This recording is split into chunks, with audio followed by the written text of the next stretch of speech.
PM ने विश्व के कई नेताओं के साथ की द्विपक्षीय बैठकें, नए देशों को शामिल करने का लिया फैसला।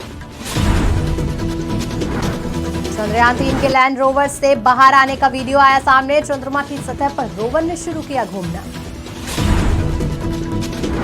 किसान यूनियन प्रतिनिधि मंडल ने सीएम धामी से की मुलाकात। कैंप कार्यालय में कई प्रतिनिधि रहे मौजूद। मंत्री नित्यानंद राय ने नीतीश कुमार पर साधा निशाना, कहा दोहरी राजनीति चलने वाली नहीं।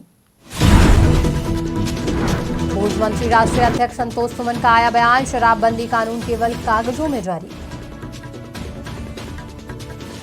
नमस्कार, स्वागत है आपका आज की खबर में। मैं हूं आपके साथ रागिनी सिंह राठौर। रुक करते हैं दिन भर की बड़ी खबरों का। पीएम मोदी ने जोहान्सबर्ग में गुरुवार को ब्रिक्स शिखर सम्मेलन से ईरान और सेनेगल के राष्ट्रपति सहित कई विश्व नेताओं के साथ द्विपक्षीय बैठकें की। पीएम मोदी ने इथियोपिया समकक्ष अबी अहमद अली के साथ एक सार्थक बैठक की। उन्होंने अफ्रीकी नेता से उस दिन मुलाकात की जब ब्रिक्स नेताओं ने आधिकारिक तौर पर इस समूह में इथियोपिया के प्रवेश को मंजूरी दी। पीएम मोदी ने सोशल मीडिया मंच एक्स पर एक पोस्ट शेयर किया। प्रधानमंत्री अबी अहमद अली के साथ फलदायी बातचीत की। इथियोपिया की ब्रिक्स में शामिल होने पर उन्होंने बधाई दी। हमने व्यापार, रक्षा और लोगों से लोगों के बीच संबंधों जैसे क्षेत्रों में रिश्तों को बढ़ावा देने के तरीकों पर चर्चा की।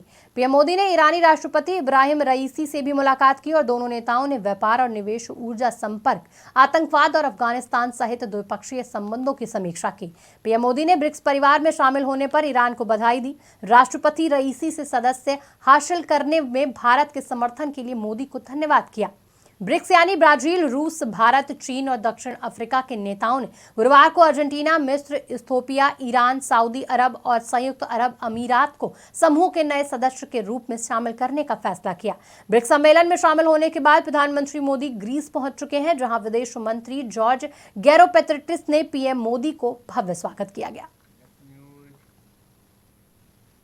चंद्रयान 3 के लैंडर से 6 पहियों और 26 किलो वाले प्रज्ञान रोवर के बाहर आने का पहला वीडियो इसरो ने शेयर किया है। इसने गुरुवार से चंद्रमा की सतह पर घूमना शुरू किया। लैंडिंग के करीब 14 घंटे बाद गुरुवार सुबह इसरो ने रोवर के बाहर आने की पुष्टि की। बता दें कि लैंडर 23 अगस्त को शाम 6:04 पर चंद्रमा पर उतरा था। चांद की सतह पर आते ही रोवर ने सबसे पहले अपने सोलर पैनल खोले।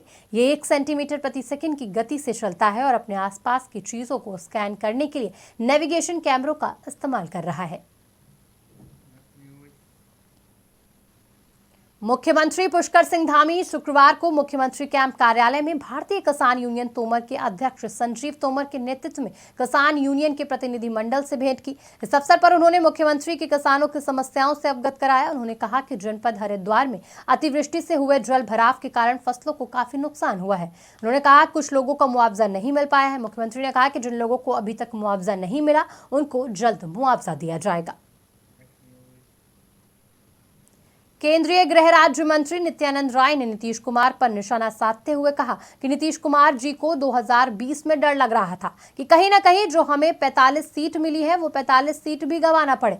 आपको बता दें कि आगे नित्यानंद राय ने कहा कि जब नीतीश जी सत्ता में थे तभी लालू प्रसाद यादव के खिलाफ उन्होंने सीबीआई को दस्तावेज मुहैया करवाया था और क्या कुछ कहा आप भी सुन लीजिए। जनता जानती है और देख भी रही है। 15 साल के वर्षों को याद कीजिए। नीतीश जी को तो हम कहें कि 15 साल आपको याद नहीं तो 2 दिन वह याद कीजिए जब 2020 में मतदान के और रिजल्ट के बीच के जो 2 दिन था। नीतीश कुमार जी खुद कहते थे कि अजब हो रहा है, 2 दिन में लग रहा है कि 15 साल का रिकॉर्ड टूट रहा है। लोग कहने लगे थे 2 दिन बचा है, अभी 25 दे दो, नहीं 25,000 दे दो, नहीं तो 2 दिन बाद 25 लाख देना पड़ेगा। इस तरह के वातावरण, कितनी गुंडागर्दी बढ़ी हुई है इस राज्य में, अपराधियों का कितना बोलबाला है, रोज दुष्कर्म, हत्या, डकैती हो रहा है, गुंडा राज स्थापित है और गुंडों को संरक्षण देने वाले, अपराधियों को संरक्षण देने वाले दूसरे पे और भाजपा पर आरोप कर रहे हैं तो खुद वह समझते हैं उनके कहने से उनका गुंडा राज, अपराधियों का संरक्षण जो नीतीश जी और तेजस्वी जी की सरकार दे रही है उस बिहार सरकार के पूर्व मंत्री और हम पार्टी के राष्ट्रीय अध्यक्ष संतोष सुमन ने कहा कि बिहार में शराबबंदी कानून केवल कागजों में चल रहा है जबकि हकीकत में हर जगह शराब मिल रही है। उन्होंने अपने पिता और पार्टी के संरक्षक पूर्व मुख्यमंत्री जीतन राम मांझी के बयानों का समर्थन करते हुए क्या कहा आप सुनिए।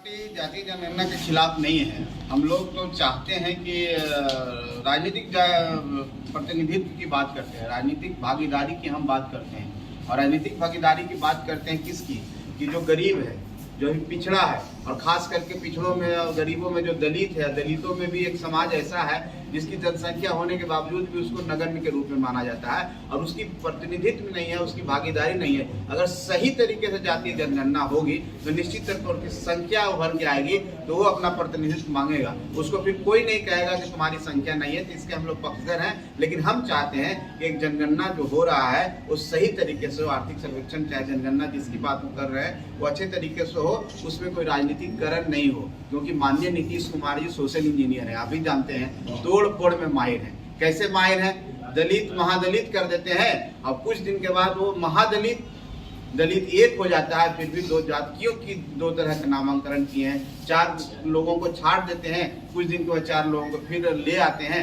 और दलित महादलित चलता है। किसी को आप एसटी बना देते हैं वोट लेने के लिए, किसी को एससी बना देते हैं, बाद में कोर्ट में वो टूट जाता है। तो फिलहाल दिन भर की बड़ी खबरों में इतना ही। देखते रहिए आज की खबर।